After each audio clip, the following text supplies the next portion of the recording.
The Shivering Isles are the realm of Jargon, god of madness. While the citizens of the Isles are quite diverse, one thing they all have in common is that they're all totally mad, in their own unique way. However, there is one citizen that initially might seem like one of the most insane people in the Isles, but in truth is almost entirely sane, and therefore arguably doesn't belong in the Isles at all. But if he's not mad, then what is he suffering from? Well, in this video I am going to do my best at finding a real-life diagnosis that fits this specific citizen. So why don't you join me in diagnosing the people of the Shivering Isles? First thing first, let's change into something more appropriate. Yes, that is much better. One more thing before we start is that I would like to clearly state that this video is just for fun, and real people who deal with mental or neurological disorders should not seriously be compared to Oblivion NPCs. And with that disclaimer out of the way, we can start this video proper. On the streets of Crucible, we can find a homeless man named Bolwing. Friend no rapidity. Commutes to Ungor. Ungor commutes as he no dilariatic. That he meant it fine, but Ungor is very dilariatic. Oversit me? Ungor commutes as he bye-bye. Commutes with Ungor. Are you identifying me? Commutes with Ungor. Give friend rapidity and Ungor's to Middaloo. When you first speak to Bolwing, it will be quite hard to understand him, to the point that you might believe he's speaking mostly gibberish, with some words here and there that don't have any real meaning. I saw the Zaxer, and I magged it too! Oh, fribble! However, if you listen closely, you'll see that his words do have meaning, but there are several things happening to him when he tries to communicate that makes it a lot harder to understand what he's saying. The first thing happening to him is that he's unknowingly mixing or adding letters to words, in addition to substituting common words with more obscure words that kind of have the same meaning or at least are in the same category. Let's take for example the sentence communes to Ungor. Communes is one letter off from the word commune, which means a deep exchange of feelings or thoughts, but usually in a spiritual context. For example, communing with God or communing with the dead. What he is actually intending to say is speak to Ungor, replacing speak with commune but a little scrambled. We get a confirmation of that later on in a quest that gives us a charm that will allow us to understand Bolwing. Anything I could do to help you. Really, you should speak with Ungor. This sounds like to me a combination of two types of a symptom called paraphasia. Paraphasias are when a person means to say one word, but instead substitutes it with another. For example, a person will mean to say the word hat, but instead will say the similar sounding word cat.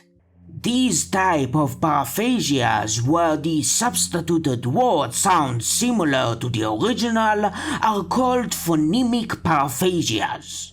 Now, the substituted word doesn't have to have a meaning, and it could be just the original word with a couple of sounds added, or the original word but scrambled, just like in the case of commune and communes. The second type of paraphasia happening here at the same time is in regards to the substitution of speak with the similar in meaning commune. This is probably a type of semantic paraphasia, emphasis on probably. Semantic paraphasias are substitutions of a word with another word that is related. For example, a substitution of the same category. The person will mean to say dog, but they'll say cat instead, with the relation being they're both animals. However, Bolwing doesn't substitute words with others of related meaning, but ones with the same meaning. He is replacing common words with obscure parallels. I didn't know if these still counted as semantic paraphasias, so I searched and searched online and only found one source that directly supports that they are. Well, sort of. On the website of the American Psychological Association, under the definition for semantic paraphasia, one of the examples given was a substitution of pipe with smoker. While smoker and pipe are not synonyms, a smoker could mean a thing that emits smoke, which could describe a pipe. In any case, this could be another symptom I've missed, or maybe this part of Baldwin's condition is just not realistic and doesn't have an exact equivalent in reality. Actually, later on I will find out that these definitely do count as semantic paraphasias, a specific kind of them, and that they do actually appear in cases of real people, but I will get into that in more details later on in the video. Let's talk about another symptom Bolwing shows, and then we can finally go to the diagnosis. Bolwing's speech also has a lot of grammatical errors. For instance, when he says Ungo communes he bye-bye, what he probably means to say is something like Ungo says he is leaving or leaving soon. So in addition to the paraphasias of says with communes and leaving with bye-bye, he is also missing words like is. Actually, before we get to the diagnosis, let's also take note of what parts of Baldwin's linguistic abilities are preserved. One ability of his that seems to be preserved almost in its entirety is his ability to comprehend speech. Even before you get the charm that allows you to perfectly understand him, if you try to decipher what he's saying when you ask about the other quest, it is clear that he understands what you're saying. When you do get the charm and see what he's trying to say, it is even more clear that he does comprehend you. His problem is not with understanding speech, but with producing it. So, what type of disorder or condition does these symptoms point to? Well, to me, this seems like a clear case of aphasia. Aphasia is a language disorder involving varying degrees of impairment to the ability to produce language, spoken or written, and or the ability to comprehend it. This is an acquired condition, a result of brain damage to one or both of two separate areas of the brain that are crucial to producing and comprehending speech respectively. A specific type of aphasia could also be a result of damage to the part of the brain that connects the two language areas. However, this type is not going to be relevant to this video. I will talk about the two language areas of the brain in more details very soon, For now, let's focus on the causes of aphasia. The leading cause of aphasia is stroke. According to the National Aphasia Association in the United States, approximately 1/3 of stroke survivors have aphasia. There are of course other causes like severe head injury. However, these type of causes are immediate. There is also a type of aphasia that happens progressively, mainly caused by dementia, which I'm mentioning mostly because Bolwing lives in Crucible on the dementia side of the Shivering Isles. So let's go back to the two language areas of the brain. In the vast majority of individuals, these language areas are located in the left side of the brain. Let's begin with Broca's area. Broca's area is located in the posterior inferior frontal lobe, or in other words, in the lower back part of the frontal lobe. This part of the brain is heavily involved in producing language, both spoken and written. The other language area is Wernicke's area, located in the posterior superior temporal lobe, or in other words, in the back upper part of the temporal lobe. This part of the brain is heavily involved in the comprehension of language, both spoken and written. These language areas are separate but also connected by a neural pathway called the arcuate fasciculus. This separation means that if one area is damaged but not the other, then only comprehension or only production of language will be harmed. In fact, the different types of aphasia are a result of which parts of the system are damaged and which parts stay preserved. Now, there are a bunch of different types of aphasia, but in this video we are going to focus on 3 that are relevant to Bolwing's case. Let's begin with expressive aphasia, also known as Broca's aphasia or non-fluent aphasia. As you might have guessed, this type of aphasia is a result of damage only to Broca's area. In a pure case of Broca's aphasia, because Wernicke's area is still preserved, a person with this condition will have no problem comprehending language. When someone speaks to them, they understand them perfectly. However, when they try to speak back, they will encounter problems. The speech of people suffering from this disorder might be effortful and slow. A difficulty naming certain things or pronouncing certain sounds may also lead to pauses between words or sentences. Another common symptom is only being able to speak in short sentences that are grammatically wrong, with the structure of the sentence being broken. However, the main idea they are trying to convey is still preserved. Often, they will be missing linking words like of, but, and to. For example, a person will intend to say, "I'm taking the dog on a walk at the park."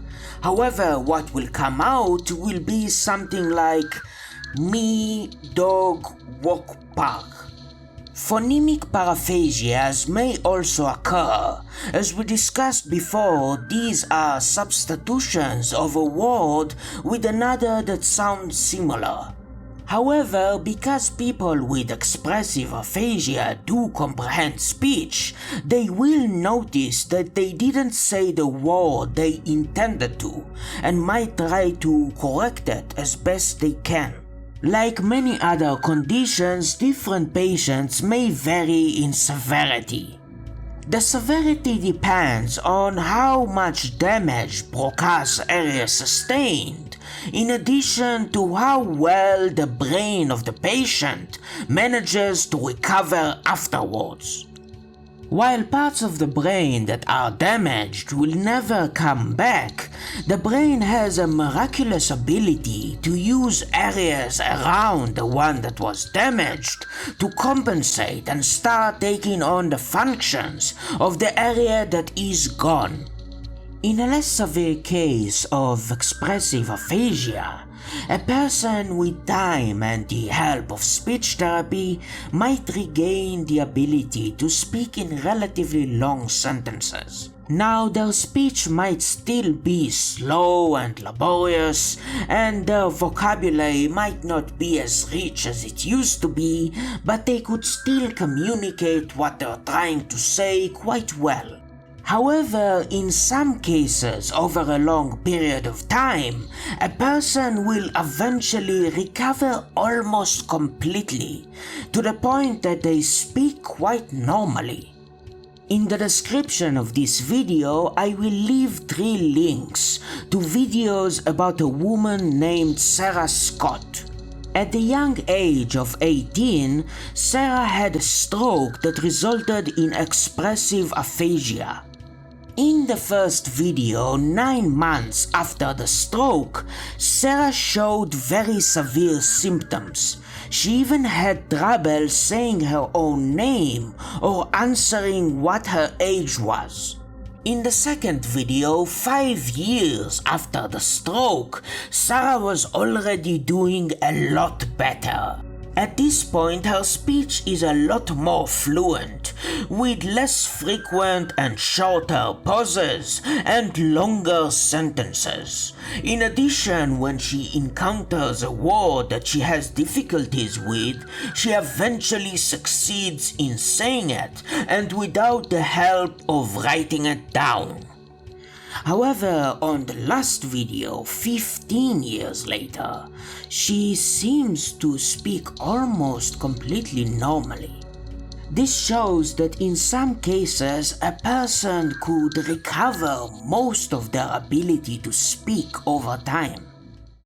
In other more severe cases, such a miraculous recovery might not be possible, leaving the person only being able to speak in short, grammatically broken sentences, with a lot of pauses between sentences, words, or even syllables.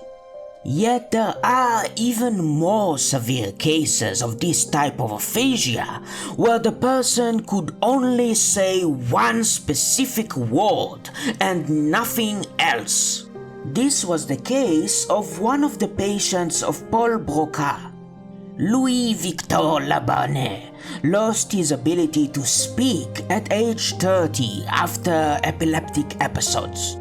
Leborgne spent the rest of his life in the hospital because his ability to produce speech was so damaged that he could only say one word, Tan. Tan became his nickname in the hospital and the name most people today know him by. However, I find calling him that kind of disrespectful, so I'm going to keep on calling him by his last name and horribly fail at pronouncing it every single time. While this situation is mostly grim and sad, I did find one funny anecdote about it. When Leborgne was really angry, he could still say 1 or 2 swear words. The idea of someone being so angry that they manage to swear despite having a severe speaking disability is actually kind of funny, I'll have to admit. Anyways, while Leborgne couldn't really communicate verbally at all, he was able to communicate relatively well through a variety of hand gestures. This allowed him to communicate his basic needs, but also answer questions like how many years he spent in the hospital. By the time he became a patient of Paul Broca, he suffered from all sorts of other problems. like paralysis to the right side of his body, which started with his hand getting paralyzed and advanced over the years to complete paralysis of his right side, leaving him bedridden. Yet even in this state, he could somewhat communicate with Broca using hand gestures with his left hand. Eventually, Leborgne passed away. A day later, Broca performed an autopsy on the body. Well, he found several things wrong in the left hemisphere of the brain. One specific curious thing he found was volume loss affecting the posterior inferior part of the frontal lobe. Or in other words, damage to an area of the brain that will be eventually named after Broca, Broca's area. I learned about the specifics of this very fundamental case to the understanding of aphasia from an academic paper I will link in the description. I will also link a video of a person with a very similar case of only being able to say one word. However, near the end of that video, there is also a little surprise, showing that even in such a severe case, some abilities could be preserved almost completely. So if you're curious about that, go watch the video. But that is enough about the history of aphasia and how it was discovered. I have strayed off topic. Let's quickly go over two other kinds of aphasia that might be relevant and go back to Bolwing finally. Receptive aphasia, also known as Wernicke's aphasia or fluent aphasia, is a result of damage to mainly or only Wernicke's area. As we discussed before, this area of the brain is heavily involved in the comprehension of language, and therefore this ability is the one that is harmed in this type of aphasia. Because Broca's area is unharmed, people with this condition will be able to speak fluently and in a grammatically correct way. However, what they actually say might not make much sense. In more severe cases of the condition, a person might speak in complete word salad, constructing meaningless sentences, seemingly containing random phrases and words. So even though the ability to speak is technically preserved, without the ability to comprehend language, you can't really communicate in a meaningful way. People with this condition might not even be aware that they're suffering from it, and will have difficulties understanding their own speech as well. Being unaware of the errors in their speech will lead them to not trying to correct them. Paraphasias, both phonemic and semantic, are also quite common in this type of aphasia. In addition, another type of paraphasias called neologisms is also common. Neologisms are substitutions that don't have any connection to the original word and are meaningless gibberish. Now, originally I stopped with receptive aphasia here. However, later on I dug deeper and found a subtype of receptive aphasia that is extremely relevant to Bolwing's condition. Jargon aphasia is a type of Wernicke's aphasia that has a lot of similar symptoms to a classic case of receptive aphasia, but also has key differences. One difference that is extremely relevant to this video is that people with jargon aphasia might use low-frequency words more often than usual, or in other words, sometimes instead of using a common word, they will use an obscure synonym instead. Not exactly synonyms.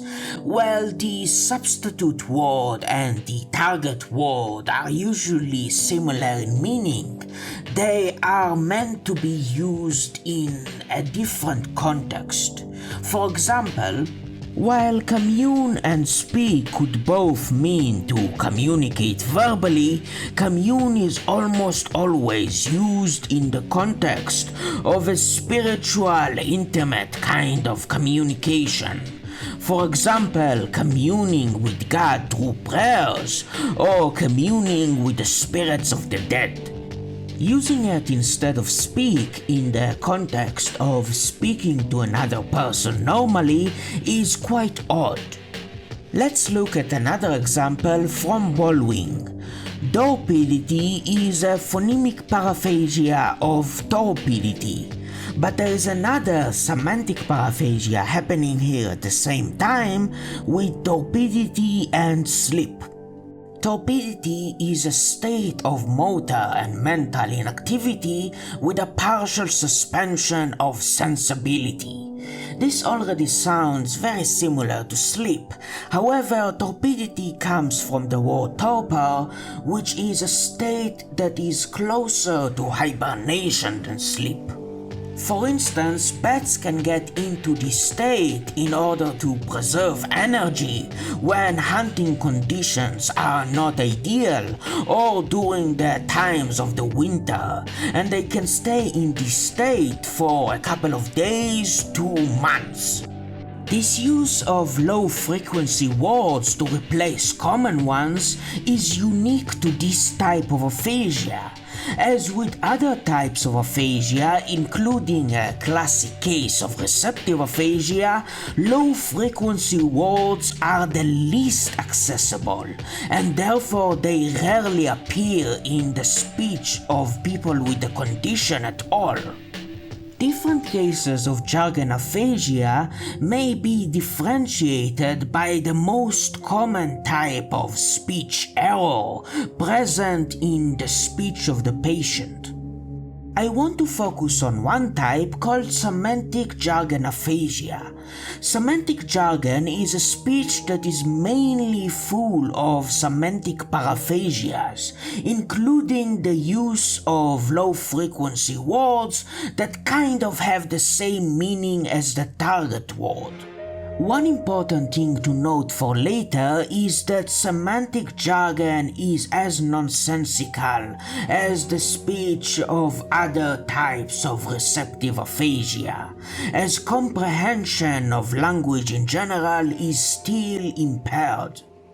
One last thing I would like to say about semantic jargon is that this type of speech pattern might also appear in some cases of dementia, more specifically a type of dementia called semantic dementia. I'm mostly mentioning this because Bolwing lives on the dementia side of the Shivering Isles, but semantic dementia doesn't really fit Bolwing because it lacks the use of low-frequency words seen in jargon aphasia. In fact, people with semantic dementia are less likely to use low-frequency words, exactly like other types of aphasia. In any case, by this point, the two questions I had about the odd semantic paraphasias Bolwing shows are answered. Thus substituting a common target word with a similar in meaning but contextually wrong, much more obscure word count as semantic paraphasia? Yes, and is this type of paraphasia actually occurring in some cases of aphasia? Well, the answer is also yes, as it uniquely occurs in cases of jargon aphasia. Now you might say, okay, this is a done deal then, he has jargon aphasia. But it is not that simple. Let's cover quickly one last type of aphasia and then we can get into it in details. The last type of aphasia we are going to talk about is global aphasia.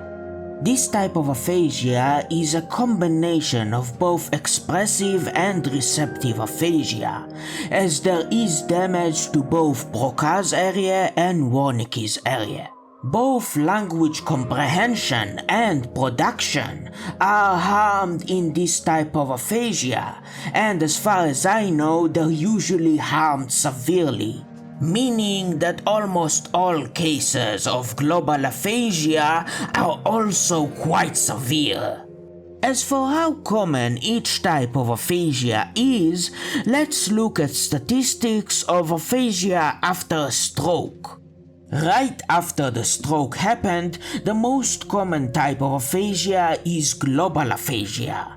However, a year after the stroke happened, the most common types of aphasia are a lot less severe types, like anomic aphasia, which is a mild form that is mainly characterized by a difficulty finding the right words to say, and Broca's aphasia, which we talked about already. This is because right after a stroke, aphasia is usually a lot more severe, but with time most patients either recover to a less severe type of aphasia or recover completely. So, in conclusion, damage to Broca's area will lead to expressive aphasia, which means difficulties with producing language. Damage to Wernicke's area will lead to receptive aphasia, which means difficulties comprehending language. And damage to both areas will lead to global aphasia, which means severe difficulties in both comprehension and production of language. So, what type of aphasia fits the case of Bolwing best? Well, he shows a really odd mix between Jargon aphasia and expressive aphasia. Let us begin with Jargon aphasia. Here are symptoms he has that support this diagnosis. First, his speech is quite fluent, meaning he doesn't have pauses between words or sentences. In addition, he doesn't seem to be aware of his own speech errors, repeating the same paraphasias again and again and not attempting to correct them. But the most important symptom that shows in Bolwing's speech are frequent semantic paraphasias that replace a common word with a similar in meaning but wrong in context, low-frequency word. This specific type of semantic paraphasia is unique to Jargon aphasia as far as I know, and therefore it doesn't appear at all in other types of the condition. Now, Bolwing basically has two types of paraphasias. The first is a mix of phonemic and semantic paraphasias, and the second are just semantic paraphasias, with both of them exclusively using low-frequency words as a substitute. On top of that, he doesn't have any neologisms, with the phonemic paraphasias being very light with one letter off from the original word, and the appearance of semantic paraphasias alone, you could argue that a more specifically fitting diagnosis for Bolwing might be semantic Jargon aphasia, but I'm not completely sure about that. In any case, so far so fitting. However, we also have one gigantic problem with this diagnosis that we have to talk about. Jargon aphasia is a result of damage to Wernicke's area, and like other types of aphasia where this part of the brain is damaged, a core symptom is damage to language comprehension. While Bolwing does have a problem understanding his own speech, he doesn't have any problem comprehending the speech of others. Frankly, this doesn't make much sense to me. If Bolwing has trouble understanding his own speech, with his speech being full of repeated semantic paraphasias, he should also have trouble understanding the speech of others. This preserved comprehension, together with some other things we'll talk about shortly, fit expressive aphasia more. Bolwing has some grammatical errors, like missing words like is and your. In addition, his sentences are quite short, being comprised of 3 to 5 words. You can see it especially clearly when comparing how he speaks with a charm and without it. Anyways, both of these are classic symptoms of expressive aphasia, but once again we have a similar problem of core symptoms being missing. More specifically, non-fluent and effortful speech with a lot of pauses between words or sentences, which is the exact opposite of Bolwing's fluent and effortless speech. On top of all that, people with Broca's aphasia are not only able to comprehend the language of others, but their own, and semantic paraphasias are not common, let alone ones that use low-frequency words which are exclusive to Jargon aphasia. In conclusion, Bolwing has an odd mix of symptoms from both Jargon and expressive aphasia, with some symptoms that are not supposed to appear together and others that seem to completely contradict each other. It is most likely the case that Bolwing's depiction of this condition is simply not exactly fitting a real-life example of it. After all, he is just a side character in a DLC to Oblivion that is mostly light-hearted and doesn't take itself too seriously. I don't think a realistic depiction of a neurological disorder was a high priority. On top of that, I am definitely massively overanalyzing this.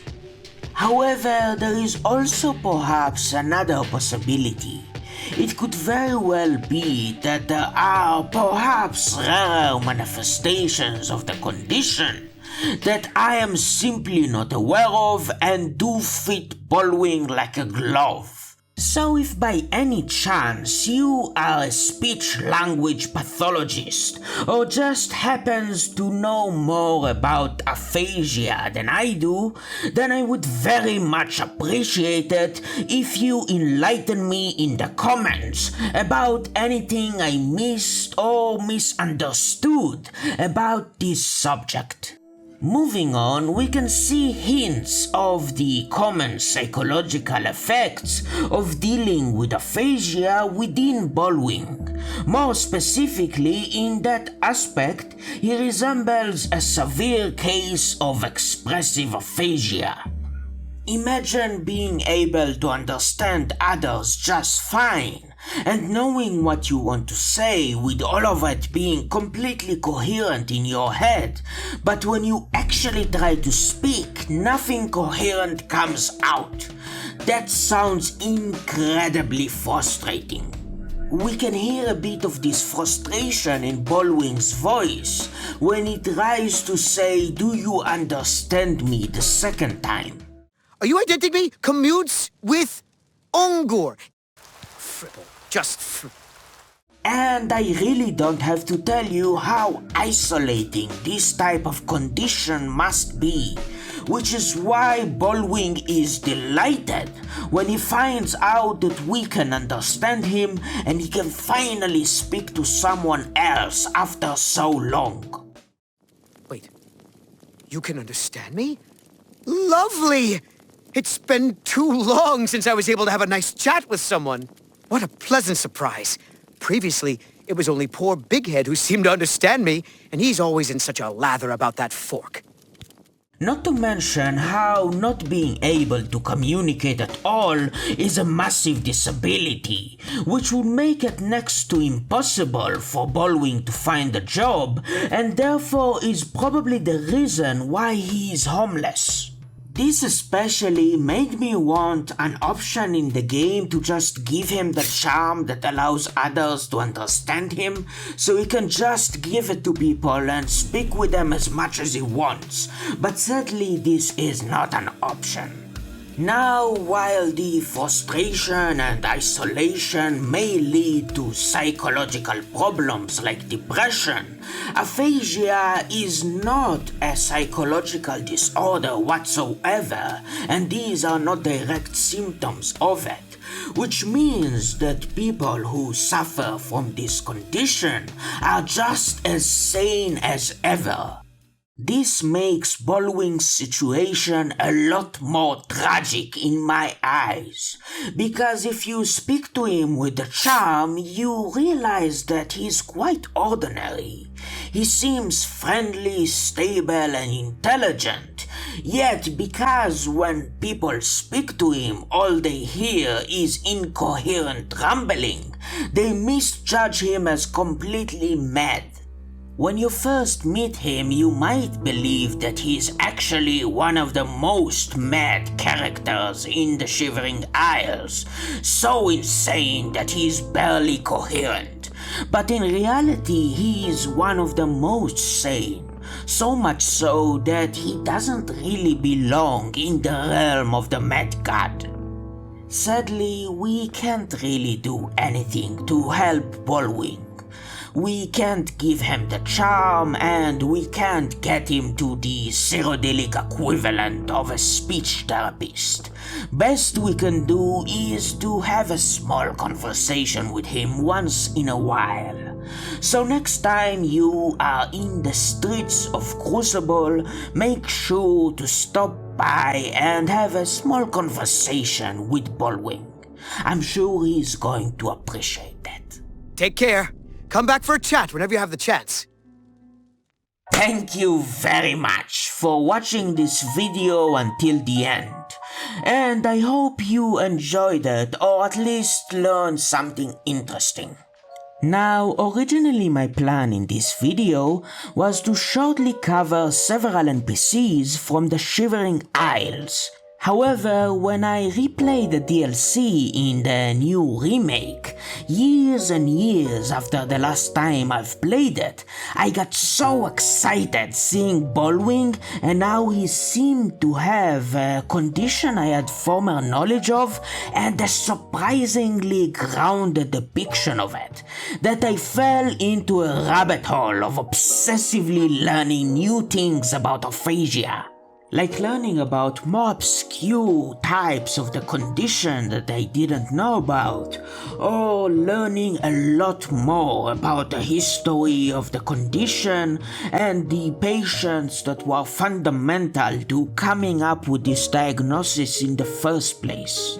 I also watched lots of videos of patients with aphasia, and seeing how symptoms might manifest quite differently in different people, or how in some cases, even when some abilities are severely harmed, others are preserved. Like there was this one video about a professor who had receptive aphasia, and even though what he said was still mostly word salad, he said it in the tone and mannerism of a professor lecturing a student. Or there was this other video about this experienced singer who after a stroke had expressive aphasia, and even though he had very severe deficiencies in his ability to speak, his ability to sing was much less harmed, to the point that even early on when he could barely speak, he was still able to sing with not a lot of problems, which I find fascinating. Alright, so by this point you can probably perfectly understand why I ended up with the video you're watching right now instead of the one I was planning to make. But with that said, If you're interested in seeing me overanalyze other NPCs from the Shivering Isles, then I would appreciate it if you let me know in the comments. And if you want to see more of my content in general in the future, consider subscribing. Speaking of subscribing, if you're one of my previous subscribers, first of all, thank you for checking this video out, even though it has nothing to do with Fear and Hunger. As for more Fear and Hunger content, well, I did start working on several Fear and Hunger videos. I started to become burnt out with making those. Yet, with my passion for things usually going in cycles, and a gigantic update of Termina on the horizon, I think it's just a matter of time before I go back to Fear and Hunger. I also made a lot of art and other things for the Rare video, and even in my burnt out state with Fear and Hunger, I still have a burning passion to speak about Rare.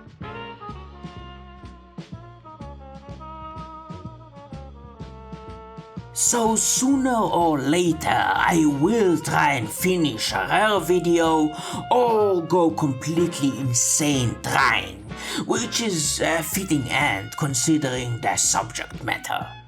And with that, I thank you for stopping by the junkyard and hope you found some hidden gems amongst all of the trash.